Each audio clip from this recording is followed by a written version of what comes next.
We have people coming in. Excellent. Hi, everyone. Welcome. See some familiar names. If you want to let us know where you're tuning in from, I know we have a big Connecticut contingent, but yeah, let us know where you're tuning in from, what brought you here today. Please add things to the chat as we wait for people to come in.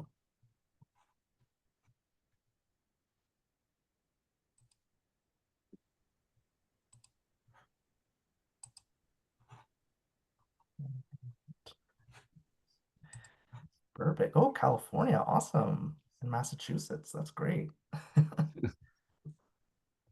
Great to hear people from outside of Connecticut. Norwich. Great. And please feel free to use the chat. I'm going to start off and please chat away. So hi everyone, I'm Omar Acevedo, and I'm the literary program coordinator at the Mark Twain House and Museum here in Hartford, Connecticut. Thank you for joining us for this virtual program for Strangers in the Land, Exclusion, Belonging, and the Epic Story of the Chinese in America. So virtual programs like this are produced in part with support honoring the late Frank Lord, and we are grateful to honor his memory with these programs. And I just also want to say thank you to our members. I know there are a few of you out there in the virtual void. If you're not a member, please consider supporting our museum by becoming a member.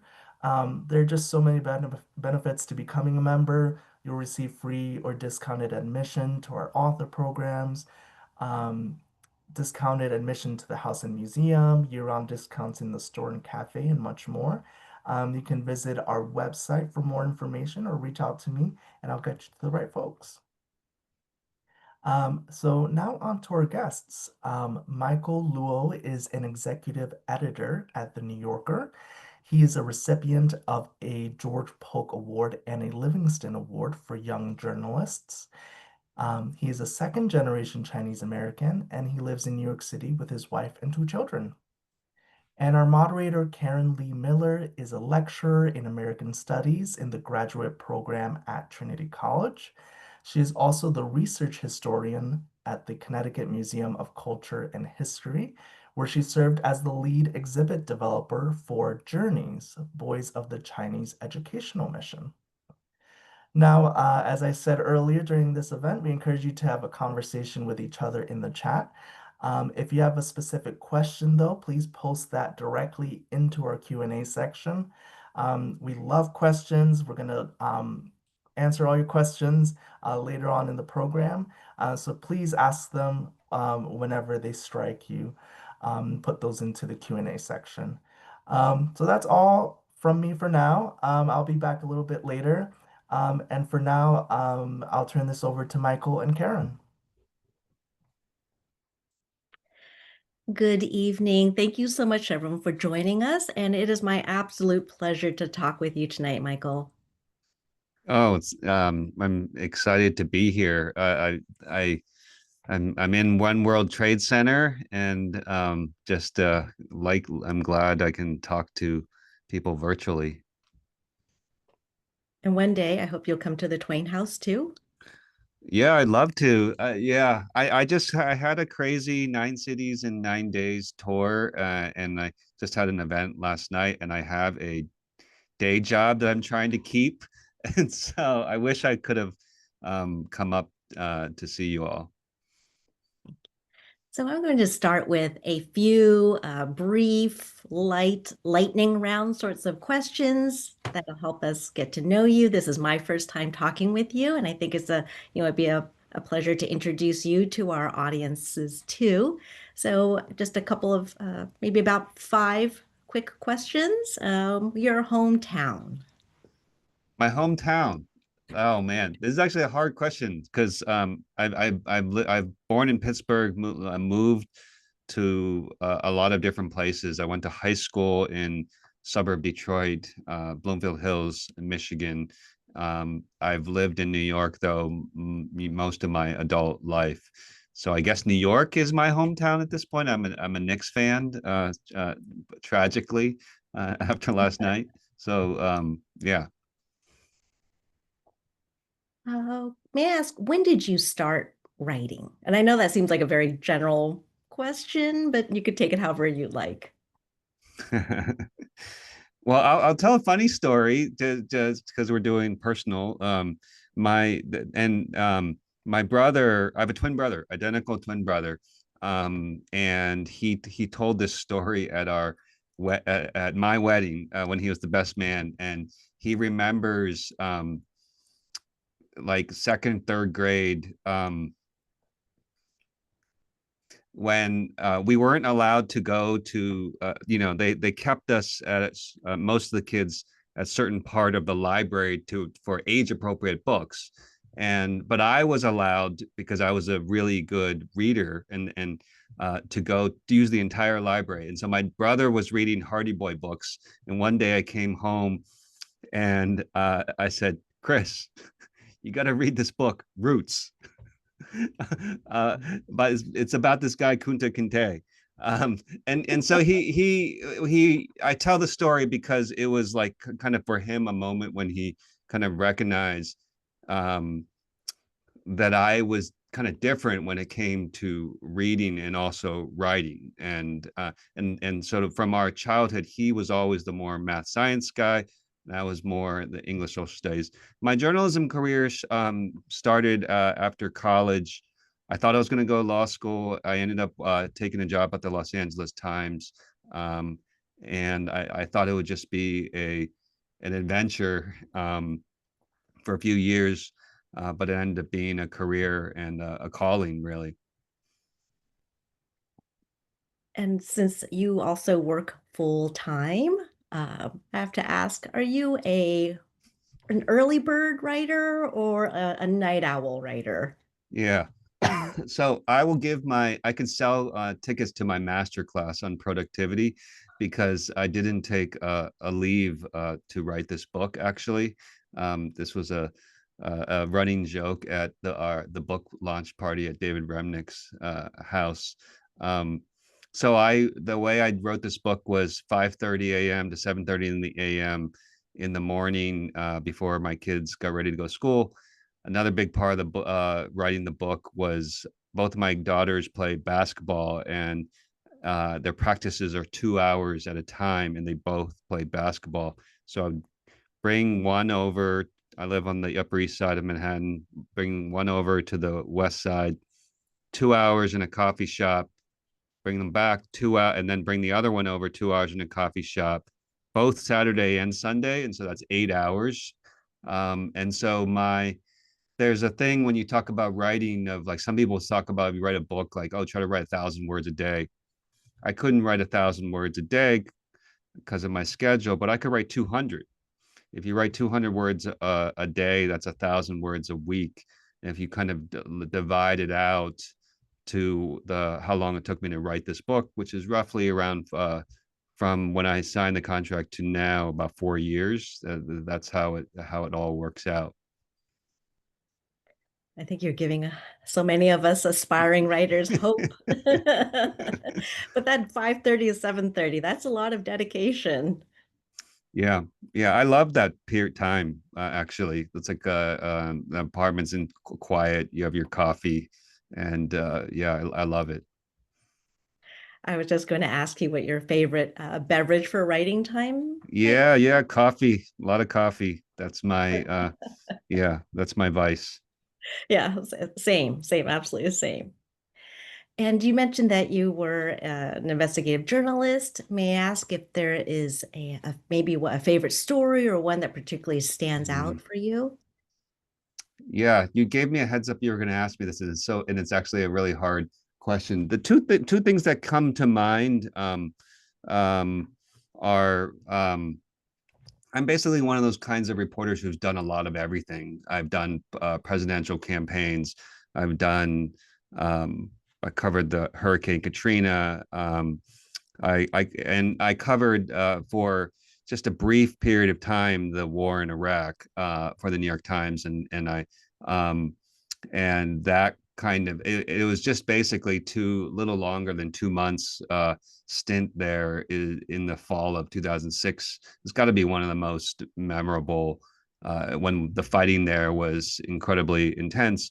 It's got to be one of the most memorable stories, really kind of more moments of my career.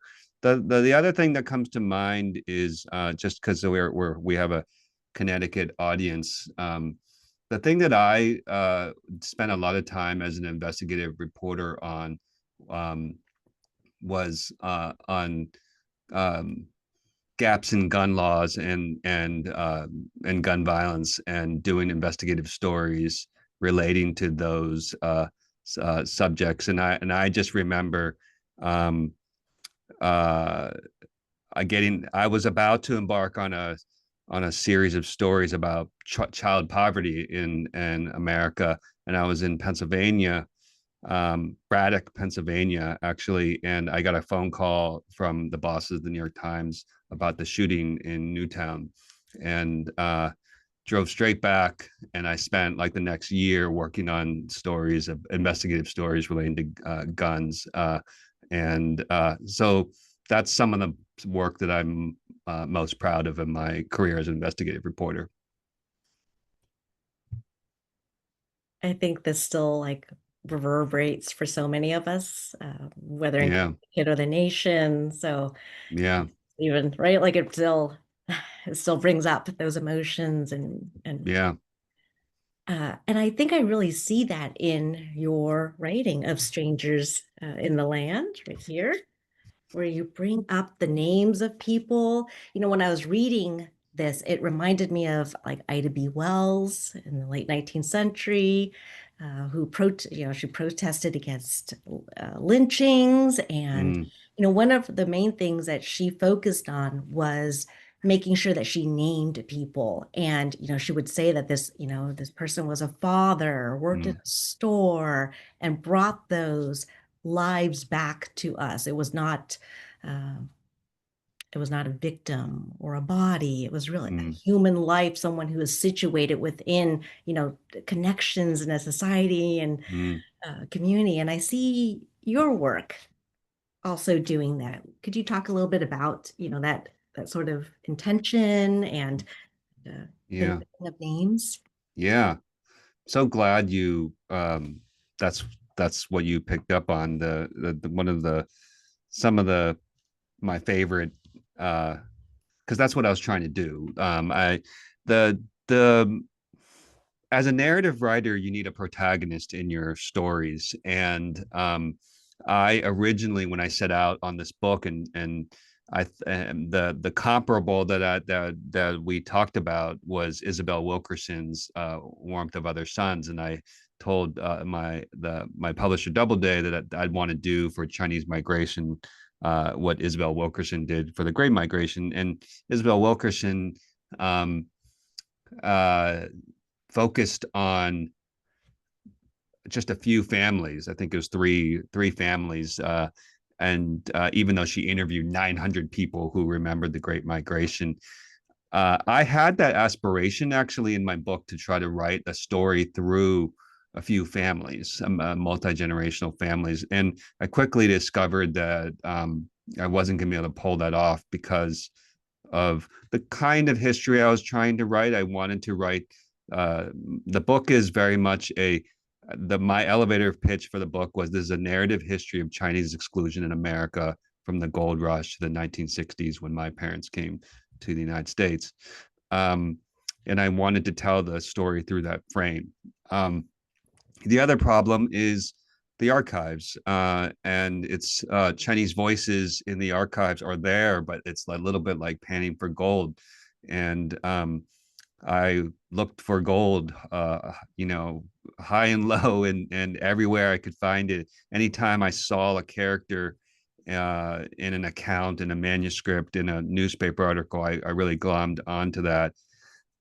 um, I had aspirations that perhaps an oral histories that families have could be helpful in telling the story of several families. But the problem with the oral histories, as rich as they are, if you knew what something about your 5 generations ago ancestor, you might know like 4 facts, and it just wasn't enough. And so I thought of the Chinese people as a whole as the protagonists of this book, and each chapter has a protagonist or several protagonist characters who are kind of the focus of the book, and then sometimes those characters persist across multiple chapters. And can kind of provide some continuity in the book. But the thing I really was trying to pull off was for you as a reader to be just as you are in a traditional sense of a central protagonist, invested in this story of a people, and that's what I was trying to do. On the naming of the names, that was so important. It's a little bit, reminds me of a little bit of like the kind of the rallying cry of the George Floyd, like say their names, that kind of thing. um as you know, a lot of the problems with some of this history that has been written in the past of Chinese American history is it didn't center Chinese voices. That obviously changed, and there have been plenty of historians who have done great work focusing on Chinese voices. But I think what I bring is a storytelling instinct, and I tried to make them real three-dimensional characters as much as I can. And just one little anecdote, just because it's a little bit of a glimpse of the way I work in the archives, is my chapter on the Los Angeles Chinese Massacre of 1871. This horrific mass lynching, the worst mass lynching in American history, took place um, in Los Angeles. 17 Chinese men were lynched, and 18th man was killed in a different way. It's most people have never heard of it. Most people think of associated mass lynchings with African Americans, but it was actually Chinese immigrants. And you knew their names because of the coroner's reports and other newspaper articles that identified victims. But in many cases, you didn't know a lot about them. But there was one victim who was the most well-known, who was this guy who was known as Jean Tong, and he was an herbalist. And the reason why he was better known is he actually spoke English, and we knew that from classified ads that he rented a storefront at one point from a white furniture dealer, which is pretty enterprising. You knew that he had a wife, which was unusual. He had a roommate. He had this signboard outside his store. And I knew he had a poodle, a pet poodle, a dog. And the reason I knew that is because after he was killed, a reporter for one of the Los Angeles papers went back through his apartment, which was completely ransacked. People were looking for valuables. There was blood everywhere. And there was this whimpering poodle with a broken leg.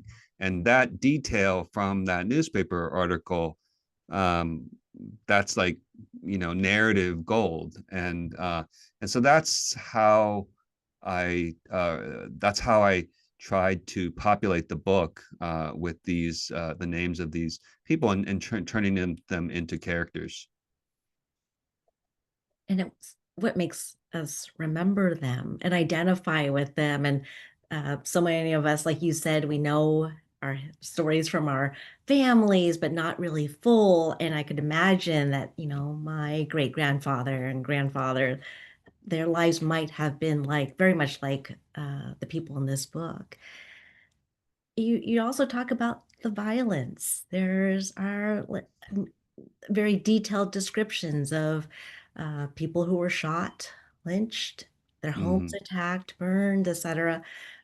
Was there an intent, or is it a Mm, specific way of writing instead of saying someone merely was hurt, mm, you actually placed us at these scenes?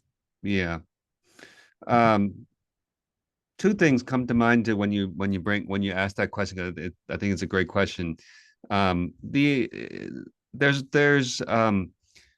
there is a lot of violence, um, and I write the other way I think about narrative writing is scenes, and so a lot of times I will um, map out a chapter by scenes, and I'm blocking it out through scenes, and it's the kind of old adage of show don't tell, and uh, but I had to be careful.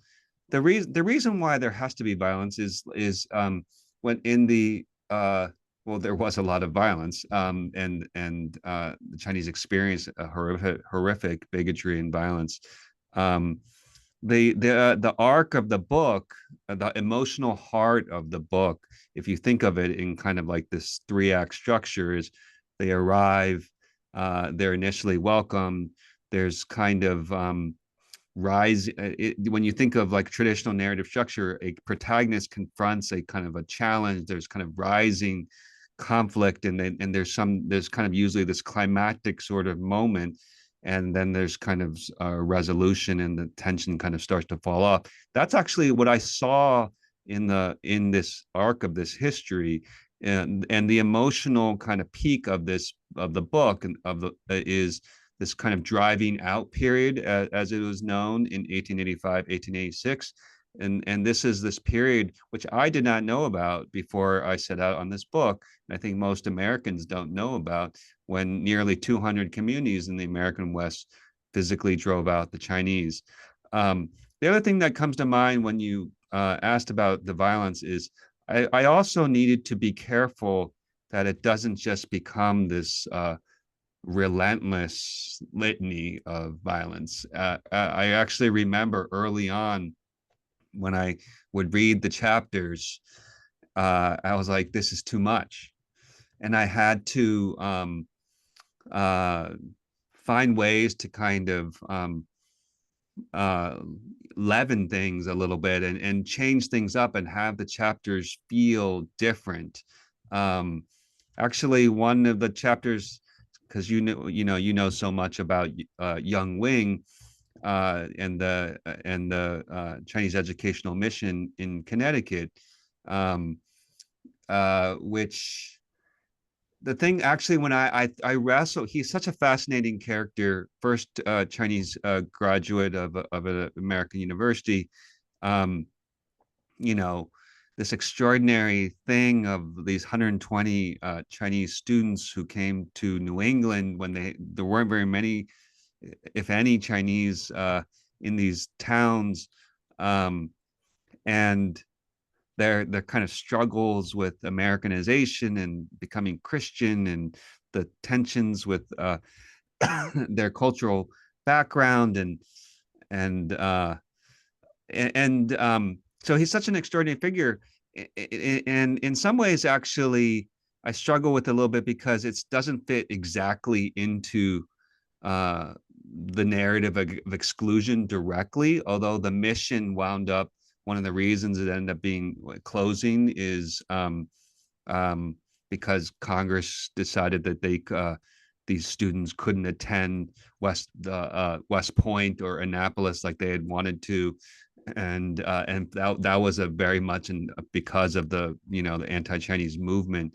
Um, but in some ways, it didn't quite fit. If you were just kind of mapping the story of Chinese exclusion, but it was a really nice chapter because it just offered a different. It was just like a palate cleanser, and so I really needed to pay attention to that while I was writing. Right. It's like you said, it's part of the truth, right? And this memory that many of us did not learn about in school. And it's just so Mm-hmm. much a part of our family histories, our cultural histories. And I do love how broke up some of this, what you call a litany of Yeah. traumas, but you also include moments of hope and resistance. And, when I think of the Chinese educational mission, we have students later on when they grew up to become statesmen and diplomats, etc., they would come back and they would say things like, I'm so disappointed in you, America. I expected more. What Hmm. is this Chinese Exclusion Act? So, yeah, you talk about legal cases and the politics. So it's a very Yeah. full, broad, layered history of Chinese exclusion. One of the things that really impresses me is the breadth of this book. Well, you can see, right? A lot of this the end notes. I want to point that out to people. It's a fast read, and there's a lot of end notes because I'm very conscious of who comes after me because I want them to be able to follow my path, how I found these primary sources, and how I told these details. But anyways, yes, We the and breadth. I appreciate endnotes, absolutely. And for the breadth, you span time as Yeah. from the rumblings. Well, actually, Chinese immigration, and then Hmm. the rumblings of Chinese exclusion, and then all the way up to uh, Hmm. almost present day, right in the modern era. Yes. And as well as geography, you move between, from China to the United States, and you move between coasts. Yeah. Um, the breadth that most impressed me, I mean, I loved it all, but the breadth that impressed me the most was in populations. You don't leave anybody out. We tend to think of Chinese exclusion as affecting only laborers Mm, or adults, particularly adult men, but you mm, include women. mm, And what was most unforgettable for me were the children. mm, There was the story of the boy who was forcibly separated from his father and stepmother, and they're frantically searching for him. hmm. And later on, we discover that he's possibly shipped to Yeah. China or Yeah. returned to China without his parents. And yeah, and then you include the story of little Mamie Tape in San Francisco, Yeah. who reminds me of Ruby Bridges, Hmm. Hmm. in their fight for education equity. And I was wondering if you could talk a little bit more about making sure or Mm. of covering these multiple populations. Yeah. There is one population actually that I don't really get into that I slightly regret, but it just didn't quite fit. Is the story of the Mississippi Chinese, which has gotten a lot of attention lately with Ryan Coogler's movie Sinners, which um, talks about this. And I actually mention it in the introduction, but I don't return to it. This is this population of Chinese that wound up in the Mississippi Delta and ran grocery stores that served Black customers because white customers would not serve them. And extraordinary story, fascinating history. Um, but it just didn't quite fit in my narrative, in my structure, and so I just mentioned it in the introduction. I mean, all of those. So the women is actually a great.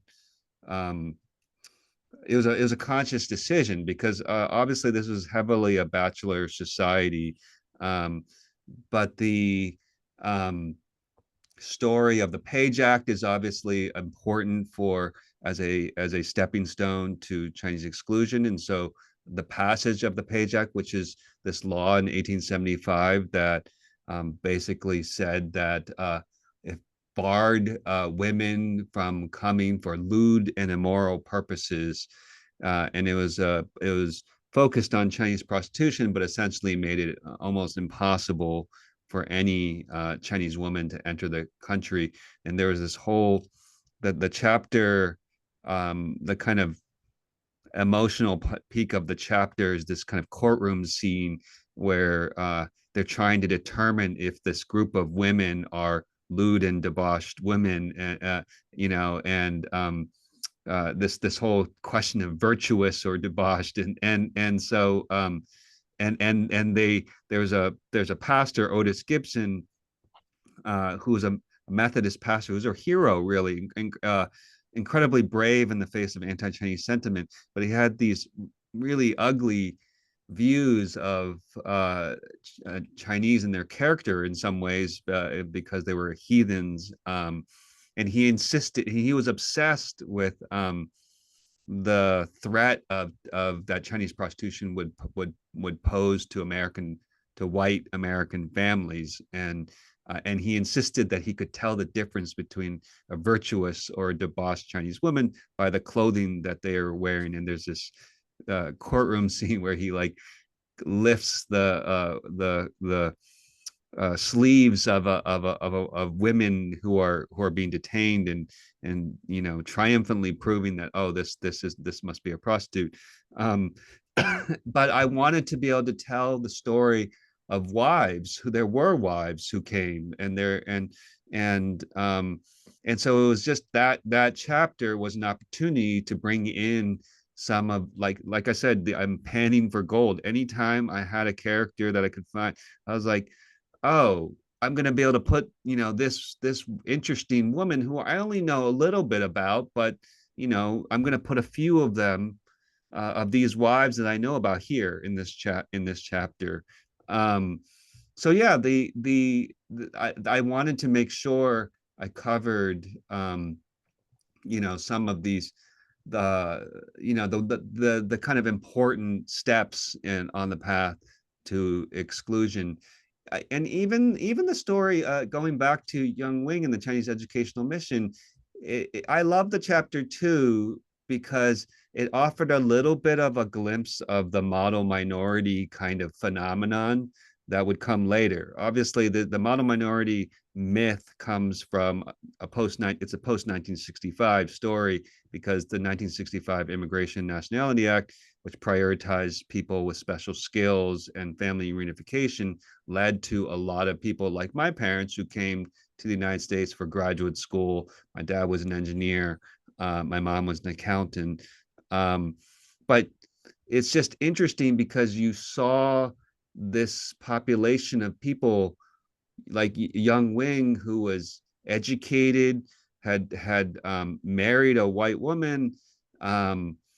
These students were in some way shielded from some of the discriminatory, from the anti-Chinese movement and the bigotry, because they were students and educated, but yet the tragedy of the Chinese educational mission it did ultimately fall victim to the same anti-Chinese movement, and it doesn't really matter, what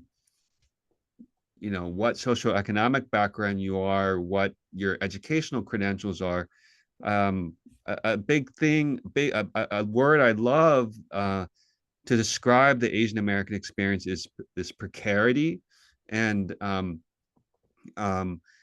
think that the experience of the Chinese educational mission, those students, shows the kind of precarity of the Asian immigrant, Asian American experience in America. It seems to resonate today too. Yeah, totally. That's why I love that. That's the story of and obviously you know probably more than me about these students. It's an incredible story. I'm going to ask you a rather large question next, and Mm-hmm. it deals with that idea of precarity. Next year in 2026, we celebrate, the 250th anniversary of the Yeah. nation. What As would they call it? Sesquicentennial or something? Yeah, yeah, right, yeah. so- and these are efforts that we recognize that we continue to work towards democracy and freedom. What role, or where does the Chinese Exclusion Act and its legacy, which you trace well into the modern era, how does that like inform, or what's its place in our 250th, as we look forward to continuing to support democracy and freedom? Mm. Well, all of this was happening. I write about this in the introduction. I think the Chinese question, as they called it, was being debated. This It followed obviously the Negro question, and the Civil War, and the vanquishing of Reconstruction. Um, the expelling of indigenous people from their lands, and in some cases the eradication of indigenous people in the West. All of this was taking place around the same time in this kind of late 19th century, this crucial period of formation for the country, when really these ideals about equality and liberty and basically foundered, and that those histories continue to refract in American life today. The thing that I think Asian Americans in general um, struggle with is this feeling of invisibility, and that our story is not part of the American story. And I have this epigraph that opens the book, and it's taken from the novel Interior Chinatown by Charles Yu, which is this incredibly imaginative book that centers on a background actor in a TV show about a black cop and a white cop. The show is called Black and White, and the main character of the book is generic Asian man in the show, and his greatest aspiration in his life is to become kung fu guy in the show. And obviously, the book is an indictment of the way race in America is often viewed largely through the lens of black and white. And there's the main character is kind of litigating his case in this courtroom scene. It's imaginary courtroom scene, and he says, "Who gets to be an American?" That's like the central question. What does an American look like? He says, and then he goes on, and that's the epigraph of my book, because I think that's the central theme of my book.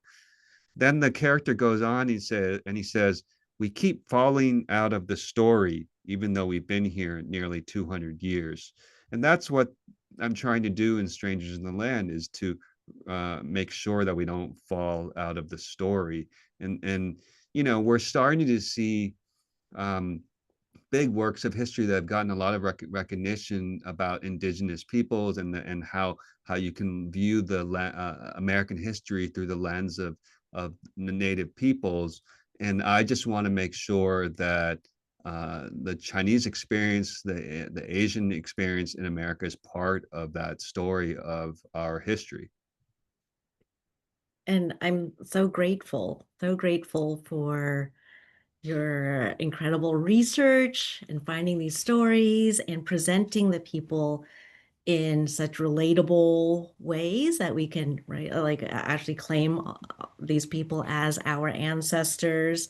And I really appreciate that cinematic. I love hearing the backstory of how you write, because I do get that sense of cinematic thoughtfulness and formation. Uh, I also have to admit, I love your photos. Like, you include a whole section of photos. Yeah, I'm showing the children because I'm partial to children. yeah, And I also love that you include your um, own families yeah, too. I love this. Okay, I have to show this because I love photos of children.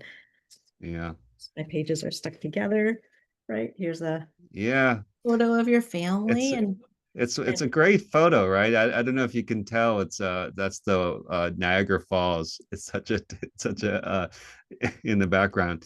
It's interesting. The my publisher really wanted. I originally thought I would um focus this more narrowly, actually, on the late 19th century. When you're a narrative writer, a lot of times it helps if you go smaller. But my publisher really wanted to be able to. This gives you a little glimpse of the publishing industry. It really wanted to be able to say it's a narrative history from the gold rush to the 1960s, when the author's parents came to America. It's kind of part of how you sell a book. In retrospect, I'm I'm really glad we covered this span, um, because the in the end, Chinese exclusion, as folks will know from reading the book, and maybe just know just generally, just in the rough sense, like, oh, it was Chinese exclusion was technically lifted in 1943, but only 109 Chinese were admitted under the quota at that point. And so it was effectively still the gates were closed, and it didn't. The gates of America were not fully thrown open until 1965. And the thing that's really important to know about that 1965 law, which has transformed America today, the demographic transformation that's happening in America today, is because of the 1965 law. It it the proponents of the bill and the legislation, the way they were able to get it passed is they made the case, and they genuinely believed it, that it wasn't going to change the demographics of the country, that it was going to stay roughly the same, because it was based on people with special skills and family reunification. So they just made a math error. Basically, they thought that, oh, there's a certain number of, you know, German Americans, there's a certain number of Irish Americans, there's a certain very small number of Chinese.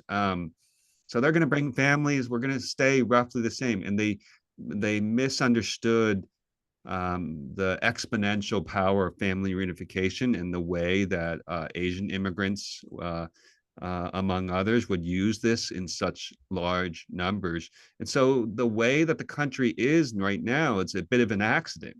And that explains so much of what we're struggling with at this very moment. And so I'm just really glad that they pushed me to stick with that really broad frame. I'm glad too. I can see that the legacy does not end right once the ban is lifted. And then I love seeing that photo because it invites all of us to imagine ourselves and recognize that we are part of American history, Asian American history as well, and that the Exclusion Act, you're right, shaped our families. For some of us, our last names are still those of the paper sons, and yeah, something that we still continue to reflect on and negotiate today.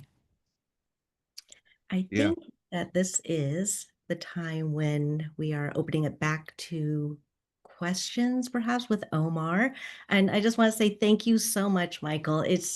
I'm honored to be able to have a chance to talk to you and just admire this Asian American, Chinese American history, which is going to inform so many of our studies. And like you said, it will Yeah. affect future generations of scholarship.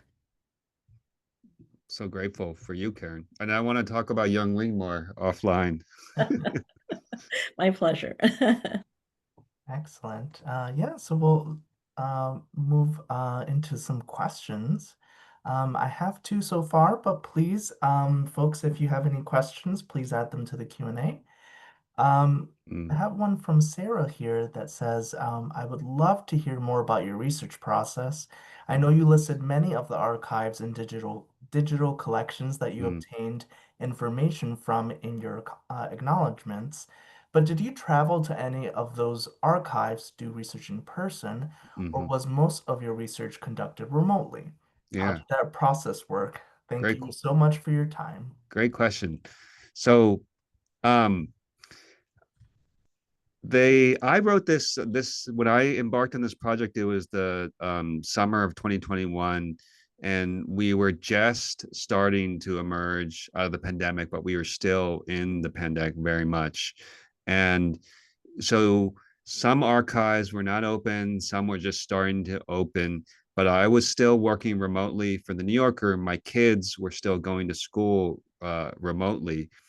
And this actually, when he talked about I didn't take a leave, my family, we moved to San Francisco for a little over a month, um, because we could. This is Everyone was still doing everything online, and so in the afternoons, I took advantage of the time difference, and I also took some time off.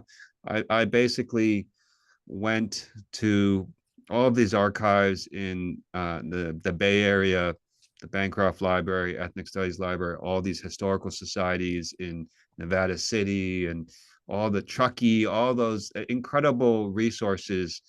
I'm just in awe, to be honest, that of all the historical societies that are still sustained by donations and really just like volunteer labor. Um, Also went down to the Huntington Library, maybe the most beautiful place that you could do research in the country. the incredible archives there. Um, and I also, among other places that are kind of fond memories of in-person archive research, um, is the in Philadelphia. The Presbyterian Historical Society of America is in Philadelphia, and one of the things that, if you read the book, you'll notice is there are a lot of Christians in the book, a kind of a disproportionate number when you think of the Chinese, and also a lot of Christians in among the white characters in the book, and that's because there are a lot of missionaries who went to evangelize the Chinese on the West Coast, and anytime these like a Presbyterian church would send a missionary to the West Coast, they would write letters regularly back to the mission board. And so at the Presbyterian Historical Society, there are these boxes of letters from some incredible characters of missionaries there. And then also in those letters, you also saw some glimpses of Chinese converts who ended up becoming characters. There's a guy named Hui Qin, who is one of my favorite characters because he left behind a memoir. He came as a teenager in 1868, worked as a servant boy in San Jose, ended up converting to Christianity, went to seminary, came to New York and started a church, married a white woman, who was a volunteer at his church. So the archives, I consulted probably 3 dozen archives. The other thing though I'll say is I am lucky because I think I'm the first person to work on this history who benefited from the giant advances in digitization Mm, that happened from, it was happening, but the pandemic accelerated it. And yeah. so, so many institutions, um, you know, got really good at putting their archives online or digitizing their archives, doing it very quickly. I just remember there was this one moment when, I thought I needed to go to the University of Minnesota because there were some archives there. There were just a few boxes that I need to look at. And I was like just contemplating, do I need to fly to St. Paul and pay for a hotel and whatever. I reached out to them and they said, well, if you pay us $900, we'll scan the whole thing. And I was like, sold, because like it was maybe roughly the same as a flight and a few nights, but I didn't have to go. And then now so many newspapers are online. The newspapers.com. I'm not a this is not a product placement, but I'm an evangelist for newspapers.com, genealogybank.com. There's this great project in California to digitize all these California newspapers. Um, so and then the final thing I'll say is I had some research assistants who I hired at Berkeley, because there's so much that in the Bay Area. And then actually, there was somebody who I hired who was a student at Yale, um, and she did a lot of work for me on the East Coast. Yale has incredible archives. She was also the one who did a lot of work at the Connecticut History Museum, on some of this on the Chinese educational mission and yeah, so I was lucky because I was able to um, hire some journalism people who were interested in journalism, and they did some work for me. And so it's actually the digitization story is a big part of how I did this book. That's great to hear. Heather asks, or she starts off by saying, "Thank you for giving this talk tonight. I'm looking forward to reading the book. Were you able to include any stories about Doc Ing Hay of John Day, Oregon? Mm, He was an herbalist and pulsologist who was highlighted a few years ago at an exhibit at mhm, the Museum of the Chinese in America in New York City on the origins of traditional Chinese medicine in the mm. United States." No, I'm actually familiar with John Day, Oregon. Yeah, there's some archives there. but I didn't include the story of this particular herbalist. The yeah, the fascinating, these herbalists actually were often, among the most educated, kind of wealthy immigrants, and many of them end up being a little bit function as a little bit of a bridge between, because they oftentimes they did interact with white customers too, or in some cases, like really among the more enterprising herbalists. And so yeah, it's actually there's actually a great book by Lisa C. It's about her ancestor who was an herbalist and became a very wealthy, and it was one of a book I read early on, and just kind of saw what was possible in terms of telling the stories of Chinese in the 19th century. Awesome. Sarah has a question. She says that it's possibly more of a question for Karen. Yeah. But is there a full list of the New England cities and towns where the students of the Chinese educational mission were placed? Thanks. Yes, absolutely. We, Yeah. if you go to connecticutmuseum.org, we have a 3D exhibit of, if you look under the exhibitions tab, it's under virtual tours of exhibitions, and it's called Journeys, the story of the Chinese educational mission. And there's a map. We hired a historical cartographer to locate all the towns where all the children lived. That's excellent. Linda Oh yeah. says, regarding the in digitization, were you able to access the recently digitized WYO newspapers from the 19th century to examine reports of the Rock Springs Massacre? Wyoming. Yeah, yeah. Yes. So the Rock Springs Massacre, which took place in 1885, 28 Chinese miners were killed, and the Chinese Quarter was burned down, was one of the most horrific incidents of racial violence in American history, and kind of was the um, when I mentioned the driving out period, it really began in this little town called Eureka, in the northern reaches of California, when a white city council member was accidentally shot and killed by a stray bullet, when these two Chinese factions were fighting, and the residents in the town banded together and forced about 300 Chinese residents to leave. And it became kind of this manual of racial terror, really, that other towns followed. But it actually, the driving out, the kind of domino effect, didn't begin right away. There was like this 6 month lull where it seemed like the anger towards the Chinese had kind of been contained, but Rock Springs really kind of opened the floodgates. And the New Yorker actually published an excerpt of my chapter on Rock Springs.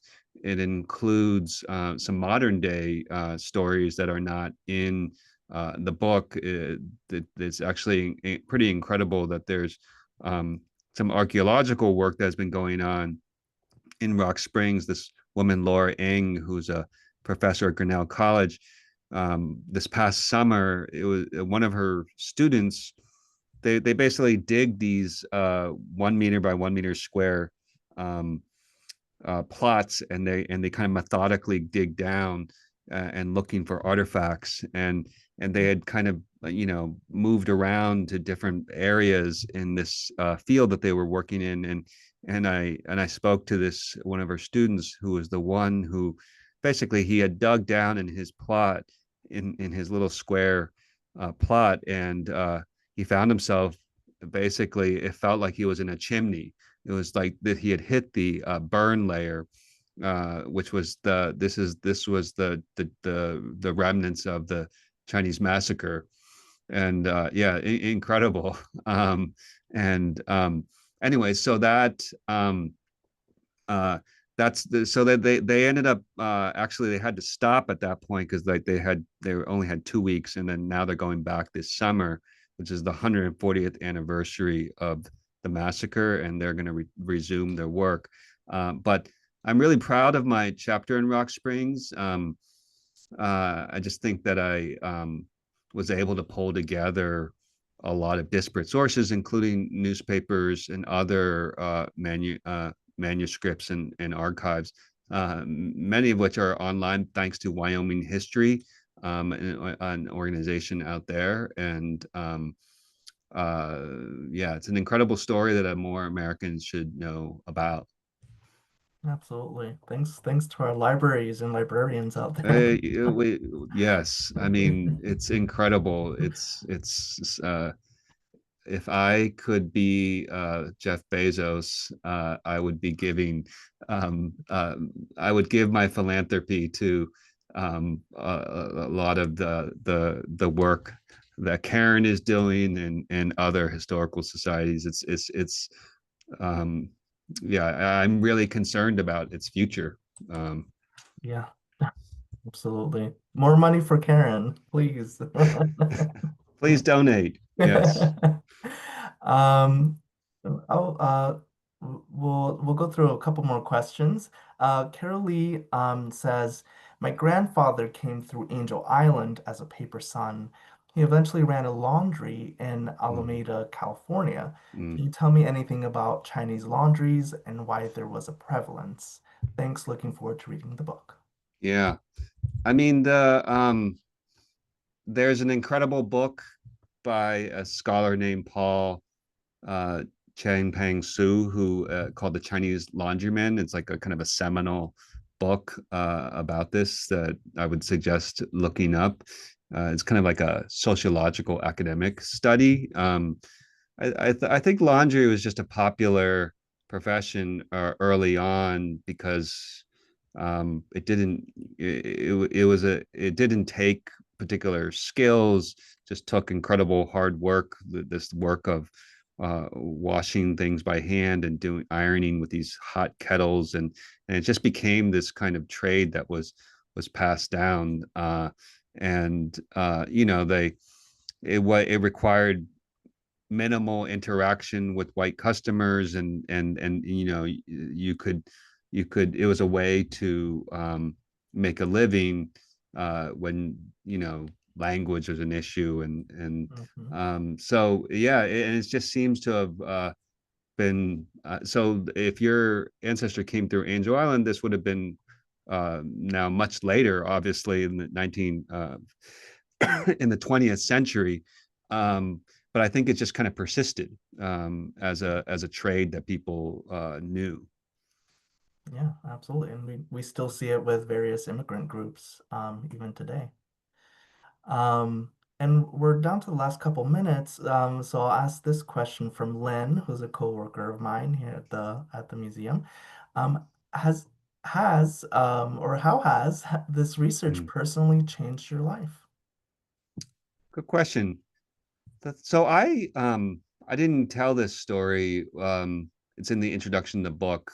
I had a moment that kind of set me on the journey to writing this book that happened in the fall of 2016 when my family was on the street, and a woman yelled at us to go back to China, and we had this kind of inner go back and forth, and she was go back to your effing country, and I was like, I was born in this country, and I ended up becoming this.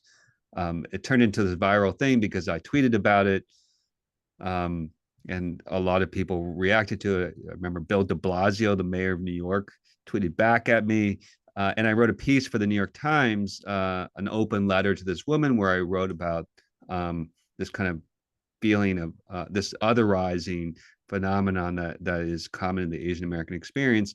And I wrote about how my kids, who are two generations removed from my parents' immigrant experience, and this sadness I felt, wondering if they'll ever feel like they truly belong in this country, even though they don't speak Chinese. They're two generations removed, and there's this question of what makes somebody Chinese American, Asian American when you're, multiple generations down. And, my family, sure, we celebrate Chinese New Year with my parents. I'm the cook in our family, so I make Chinese food that recipes I've learned from my mom.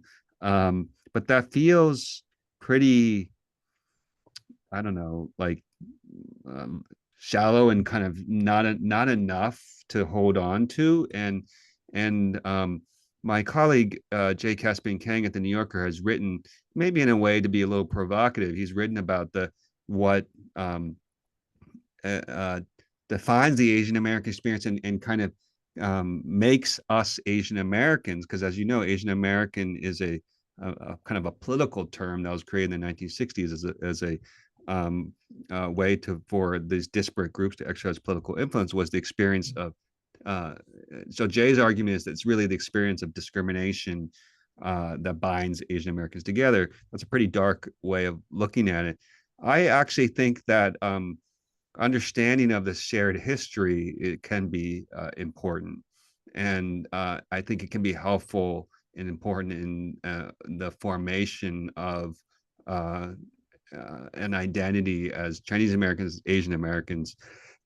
And so, on the question of has it changed my life, I think it's been such a privilege to go to these events for this book, and have my kids be there. um, they came last night to an event I had at the New York Historical Society. They were at the launch event for this book at the Museum of Chinese America. And it was such an incredible opportunity for them to hear about this history, hear these stories. And that when other kids have been at my events, their parents have come up to me afterwards and are just really grateful to be able to have for this to be something that they can talk about with their kids. Absolutely. Yeah. Um, Connecting to our families, our histories, our ancestors, all that they went through to get us where we are now. It's the least we can do for them, just to remember them. Yeah. Yeah. Well, thank you so much, Michael. This has been absolutely amazing. Thank you for joining us this evening.